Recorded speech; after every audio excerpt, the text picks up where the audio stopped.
Hey, welcome. So have you noticed this? One day you drive by your local 7-Eleven and poof, it's just gone. But then, a few miles away, a brand new, super modern one opens up. It feels kind of weird, right? Like, what's the deal? Well, it's not random. It's actually a huge strategic shift. Let's get into it and figure out what's really happening with one of the most iconic brands out there. So right off the bat, here's the big question we're tackling. Why would a massive chain that feels like it's on every corner suddenly start shutting down hundreds of locations? I promise, it's not just in your head. It's a real nationwide strategy. And the sheer scale of it is pretty wild. Okay, look at that number. 444. That's how many stores in the US are on the chopping block. And yeah, the official term is underperforming locations. But let's be real, this isn't just some minor housekeeping. This is a massive cut. And that number, well, it's just the tip of the iceberg when you look at the money involved. Yeah, check this out. Shutting those doors means walking away from an estimated $300 million in sales. Now, when any company decides to just give up that much money, you know something big is happening behind the scenes. They're basically betting that their old way of doing business is a dead end. All right, so that brings us to the first piece of the puzzle, why the old 7-Eleven model is completely broken. To really get where they're headed, you got to understand what they're running away from. And it all boils down to a couple of products that, for years, were the bread and butter of every convenience store in America. You know, for decades, the convenience store playbook was super simple. It was all about two things: gas and smokes, right? Gas pumps got you to pull over, and cigarettes were a huge moneymaker that kept people walking in the door.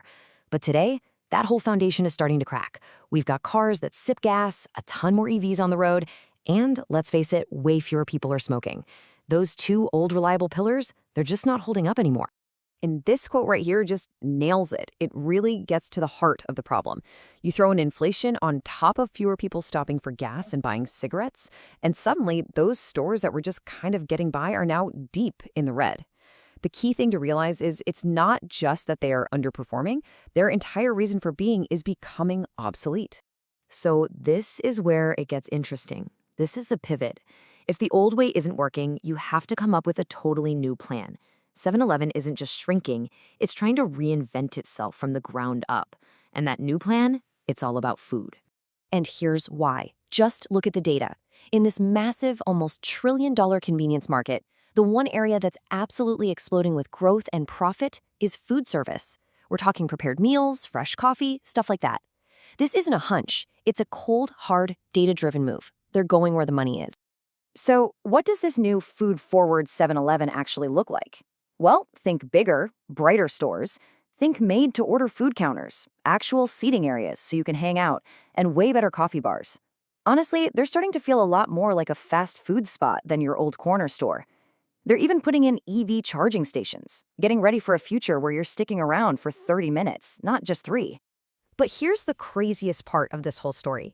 This brand new idea for American 7-Elevens, it's not new at all. In fact, they've been running this exact playbook for decades, just halfway across the world. So get this. In Japan, 7-Eleven isn't just a place for a Slurpee, it's a legit food destination. I mean, people go there on purpose for really good, ready-to-eat meals. We're talking bento boxes, fresh snacks. Some people go multiple times a week. The whole business model there is built around food, not gas.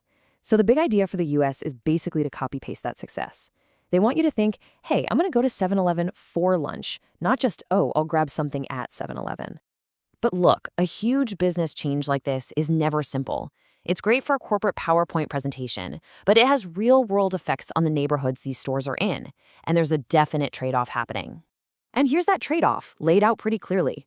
When an older store closes down, especially in a neighborhood where it's one of the only options, people can lose their jobs. It can mean losing a convenient, walkable spot to grab milk or coffee. That's a real loss. On the flip side, when one of these new stores opens, it's often seen as a huge upgrade for the area. Better food, a cleaner space, new services. It's a classic battle of quantity versus quality. And don't get it twisted, this is a huge, risky bet. 7-Eleven is pouring a ton of cash into these renovations and new builds, all while telling investors to expect lower profits for a while. So the pressure is really on for these new food-focused stores to pay off, and fast. Nothing is guaranteed here. Okay, so let's pull back for the big picture here, because what's happening at 7-Eleven isn't just about one company. It's a huge sign of where the entire convenience store industry is heading. At the end of the day, what we're watching is the corner store literally evolving right in front of us. It started as the spot for gas and cigarettes, then it became the go-to place for a bag of chips and a soda. Now it's turning into a legit meal destination and a hub for things like EV charging. This is basically the third chapter for convenience stores. Which leaves us with one last thing to chew on. As this big shift continues, trading lots of small, old stores for fewer, bigger, better ones, you have to wonder, will the corner store of the future even be on your corner anymore? The answer to that is going to change the look and feel of our neighborhoods for years to come.